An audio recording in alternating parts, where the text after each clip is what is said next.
Bismillahirrahmanirrahim. Assalamualaikum warahmatullahi wabarakatuh. Saya ingin berbagi kisah di balik kamar operasi sahabat-sahabat semua. Saat itu saya mendapatkan seorang pasien perempuan umur kurang lebih 8 tahun ya, didiagnosis dengan peritonitis difus, suatu peradangan di dalam perut yang diakibatkan kemungkinan adanya usus yang pecah. Saat itu telah terjadi sepsis, artinya kuman telah menyebar ke seluruh darah dan menyebar ke seluruh otak, menyebar ke seluruh bagian organ-organ penting sampai terjadi penurunan kesadaran pada saat itu. Nah, sahabat-sahabat semua, ketika saya sampaikan bahwa ini keadaan darurat dan harus memerlukan tindakan operasi segera, maka sang ayah mengizinkan saat itu ya, setelah kita memberikan keterangan dan lain sebagainya. Silakan Pak Dokter, lakukan operasi. Saya bilang begini Pak, ini bukan operasi ringan, ini operasi besar yang memang resikonya kasarnya antara hidup dan mati. Kemudian si bapak itu pun tersenyum. Insya Allah Pak Dokter, saya ridho. Kemudian lakukan tindakan operasi, dan ternyata tindakan operasi sahabat-sahabat semua, apa yang diperkirakan memang benar. Terjadi kebocoran di usus halus perbatas dengan usus besar. Kemudian dilakukan pencucian di perut dan lain sebagainya. Akhirnya karena usus tidak bisa disambung, usus itu disimpan, dijahit di permukaan perut, sehingga dia BAB itu dari perut bukan dari anus. Kemudian kondisi kritis pun kita lalui di kamar operasi ya, saturasi oksigen sempat turun, kemudian nadi sangat meningkat ya, dan diputuskan untuk dirawat di ICU sahabat-sahabat semua. Ternyata kemudian pasien dirawat di ICU, setelah dirawat di ICU dalam 2 hari ternyata ada perbaikan yang signifikan. Angka infeksi yang ditunjukkan oleh leukosit akhirnya turun dari 32.000 menjadi 12.000. So penurunan yang sangat signifikan sahabat-sahabat semua, di mana normalnya maksimal 10.000. Kemudian pasien sudah bisa berbicara. Tadinya tidak bisa berkomunikasi, tadinya kehilangan kesadaran, seperti orang apatis. Akhirnya pasien dipindah di ruang perawatan seperti biasa. Nah, ketika saya berkomunikasi, menurut saya ini ada beberapa hal yang memang di luar kebiasaan, di mana resiko kematian sangat tinggi, di mana triage of death itu ada ketiga-tiganya. Saya komunikasi dengan ayahnya, Pak, alhamdulillah operasi ini lancar Pak. Kira-kira doa apa sih yang Bapak lanjutkan, yang Bapak lantunkan?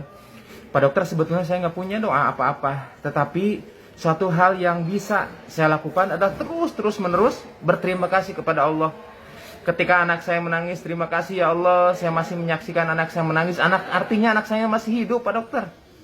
Ketika masuk kamar gawat darurat juga, saya berterima kasih ya Allah, terima kasih anak saya masih sempat dibawa ke instalasi gawat darurat. Ketika dokter mengatakan operasi, saya juga demikian dok. Alhamdulillah ternyata anak saya masih bisa untuk ditolong. Dan alhamdulillah dokter mau menolong anak saya. Ketika keluar dari kamar rumah sakit, kamar operasi, saya bilang Pak ini harus ke ICU. Saya bilang apa? Kata orang tua itu, saya terus bersyukur ya Allah. Alhamdulillah ya Allah, anak saya ternyata masih hidup menjalani masa-masa kritis ketika operasi, dan alhamdulillah bisa masuk di ICU. Ketika di ICU gue sama-sama terus bersyukur ya Allah, terima kasih anak saya ternyata sekarang sudah bangun, sudah bisa berbicara, sudah bisa berkomunikasi. Ketika saya bilang Pak, ini BAB-nya sementara di perut dulu Pak, tidak bisa BAB lewat anus, yang dia bilang apa?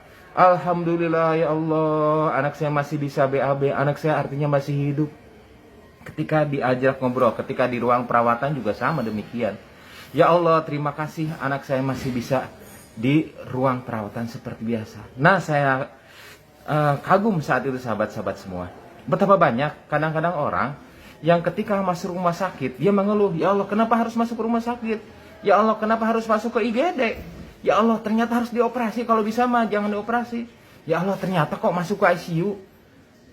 Dan lain sebagainya sahabat-sahabat semua. Peristiwa sama tetapi dengan penyikapan yang berbeda ternyata akan berdampak sangat signifikan.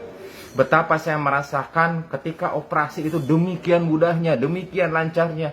Betapa saya sendiri merasakan operasi yang tadinya mempunyai tingkat resiko sangat tinggi saat itu, ya, asa 4E saat itu. Ternyata Allah mudahkan sahabat-sahabat semua. Ketika masuk ICU juga demikian. Allah mudahkan semuanya. Amat mudah bagi Allah untuk mengernakan kesembuhan pada hamba-hambanya yang pandai bersyukur. Nah sahabat-sahabat semua, dalam situasi apapun ternyata pasti ada syukur di dalamnya. Tergantung dari bagaimana kita mengolah, memframing hal-hal yang tadinya negatif menjadi mencari hikmah sebanyak-banyaknya dan mencari celah karunia Allah yang sangat besar di balik musibah sekalipun.